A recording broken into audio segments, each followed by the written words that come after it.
Assalamualaikum warahmatullahi wabarakatuh. Perkenalkan, nama lengkap saya Efrasia Kartika Wongaya dengan NPM 22133100018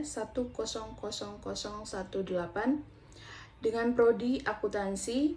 Di sini saya akan mempresentasikan seminar proposal saya dengan berjudul Pengaruh Implementasi Green Accounting, Kinerja Lingkungan, dan Citra Perusahaan terhadap nilai perusahaan dan kinerja keuangan perusahaan pada studi kasus pada perusahaan pertambangan pada periode 2021 sampai 2024. Yang pertama yaitu terkait latar belakang, di mana poin yang pertama terkait kerusakan lingkungan di Indonesia saat ini masih sangat tinggi, di mana Indonesia masih menghadapi masalah lingkungan yang serius, yaitu terjadinya polusi udara, limbah, dan kerusakan lahan. Salah satu penyebab terbesarnya adalah aktivitas industri skala terbesar pada perusahaan pertambangan. Banyak perusahaan saat ini hanya mengejar efisiensi dan laba, tetapi mengabaikan dampak lingkungan. Pada poin yang kedua, yaitu Green Accounting adalah pencatatan biaya lingkungan secara jelas dan transparan. Di sini, pada Green Accounting sendiri memiliki fungsi bahwa mengidentifikasi biaya lingkungan, mengurangi dampak kerusakan, dan menunjukkan komitmen terhadap laporan keberlanjutan. Pada perusahaan yang menerapkan Green Accounting biasanya memiliki citra yang lebih baik dan lebih dipercaya pada pemangku kepentingan. Tapi saat ini atau terjadi di Indonesia saat ini bahwa Green Accounting masih sangat terbatas dan penerapan di perusahaan pertambangan masih sangat rendah. Untuk poin yang berikut, yaitu Peraturan Menteri LHK nomor 1 tahun 2021 yang spesifik mengatur penilaian kinerja perusahaan dalam pengelolaan lingkungan dan penerapan program proper, bahwa program proper ini menjadi indikator resmi kinerja lingkungan. Tetapi saat ini masih di Indonesia saat ini pada perusahaan pertambangan masih sangat rendah atau memiliki nilai indikator hitam atau merah. Pada poin yang berikut, terkait citra perusahaan menjadi variabel penting dalam penilaian nilai perusahaan dan kinerja keuangan perusahaan. Perusahaan tambang saat ini sering memiliki citra negatif karena kasus adanya pencemaran lingkungan. Tapi pada perusahaan yang menunjukkan komitmen lingkungan akan mengakibatkan atau mendapatkan kepercayaan investor dianggap lebih stabil dan bernilai. Yang berikut terkait rumusan masalah dan tujuan penelitian. Di sini rumusan masalah yaitu apakah penerapan Green Accounting berpengaruh terhadap nilai perusahaan. Lalu yang kedua, apakah penerapan Green Accounting berpengaruh terhadap kinerja perusahaan. Yang ketiga, apakah penerapan kinerja lingkungan berpengaruh terhadap nilai perusahaan. Yang keempat, apakah penerapan kinerja lingkungan berpengaruh terhadap kinerja keuangan perusahaan. Dan yang kelima, apakah penerapan citra perusahaan berpengaruh terhadap nilai perusahaan. Dan yang keenam, apakah penerapan citra perusahaan berpengaruh terhadap kinerja keuangan perusahaan. Lalu tujuan penelitian yaitu yang pertama, menguji pengaruh penerapan Green Accounting terhadap nilai perusahaan. Lalu yang kedua, menguji pengaruh penerapan Green Accounting terhadap kinerja keuangan perusahaan. Yang ketiga, menguji pengaruh penerapan kinerja lingkungan terhadap nilai perusahaan. Yang keempat, menguji pengaruh penerapan kinerja lingkungan terhadap nilai kinerja keuangan perusahaan. Lalu yang kelima, menguji pengaruh citra perusahaan terhadap nilai perusahaan. Lalu yang keenam, menguji pengaruh citra perusahaan terhadap kinerja keuangan perusahaan. Lalu yang berikut ada manfaat penelitian, yaitu ada dua, manfaat akademis dan manfaat praktisi. Untuk manfaat akademis, penelitian ini diharapkan dapat memperkaya literatur dan menjadi acuan untuk penelitian lebih lanjut terkait penerapan Green Accounting, kinerja lingkungan, citra perusahaan dalam kaitan dengan nilai dan kinerja keuangan. Lalu manfaat yang kedua yaitu manfaat praktisi, di mana bagi perusahaan, di mana memberikan pemahaman tentang urgensi penerapan Green Accounting, kinerja lingkungan, citra perusahaan, sehingga dapat meningkatkan nilai perusahaan dan stabilitas keuangan secara keseluruhan. Manfaat yang kedua bagi investor dan pemangku kepentingan, di mana diharapkan dapat menyediakan data pendukung yang berguna bagi investor, regulator, dan masyarakat luas dalam meningkatkan kesadaran terhadap pentingnya tanggung jawab lingkungan dalam bisnis. Manfaat yang ketiga yaitu bagi akademis, di mana digunakan sebagai acuan untuk penelitian lebih lanjut yang membahas green accounting, kinerja lingkungan, citra perusahaan terhadap nilai perusahaan, dan kinerja keuangan perusahaan.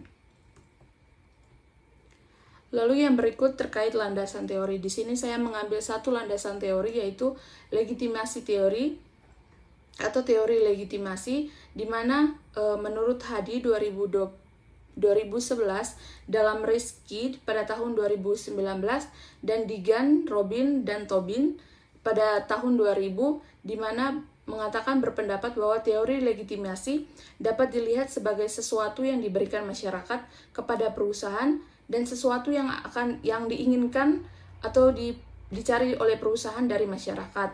Lalu menurut Tobin 2000 menyatakan bahwa legitimasi dapat diperoleh manakala terdapat kesesuaian antara keberadaan perusahaan tidak mengganggu atau sesuai dengan eksistensi sistem nilai yang ada dalam masyarakat dan lingkungan.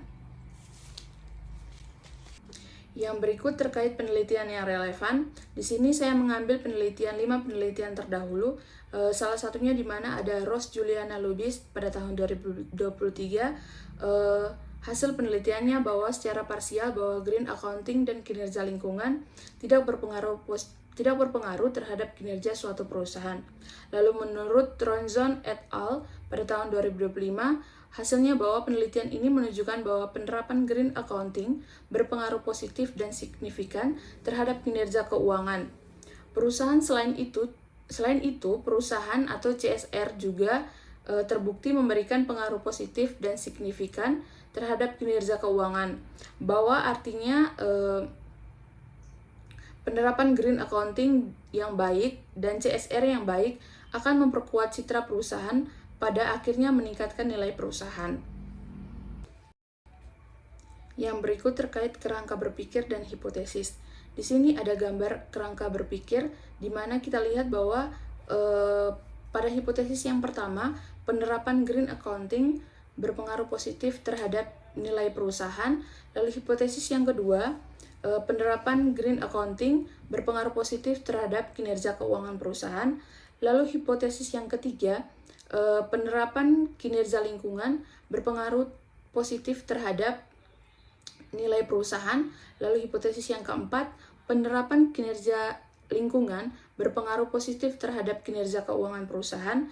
Lalu hipotesis yang kelima, penerapan citra perusahaan berpengaruh positif dan signifikan terhadap nilai perusahaan. Lalu hipotesis yang keenam, penerapan citra perusahaan berpengaruh positif dan signifikan terhadap kinerja keuangan perusahaan. Yang berikut terkait definisi operasional dan pengukuran variabel. Pada variabel kinerja keuangan perusahaan, di sini saya mengukur menggunakan ROA, yaitu ROA sama dengan laba setelah pajak dibagi total aktivitas. Lalu pada variabel yang berikut nilai perusahaan, di sini mengukur menggunakan Tobinski, di mana sama dengan MVE ditambah D dibagi TA. Lalu pada variabel green accounting, yaitu menggunakan atau mengukur terkait kepemilikan sertifikat ISO 14001, di mana memberikan poin atau nilai 1 sama dengan jika perusahaan mendapatkan sertifikat ISO 14001, lalu memberikan nilai 0, di mana jika tidak mendapatkan sertifikat ISO 14001. Lalu pada variabel kinerja lingkungan, di sini mengukur menggunakan proper, di mana menggunakan indikator emas diberi nilai 5, hijau diberi nilai 4, biru diberi nilai 3, merah diberi nilai 2, lalu hitam diberi nilai 1. Lalu pada variabel citra perusahaan, di sini saya menggunakan atau mengukur menggunakan bahwa KJ dibagi dengan NJ, di mana bahwa jumlah penghargaan entitas dibagi dengan jumlah penghargaan terbanyak entitas sampel.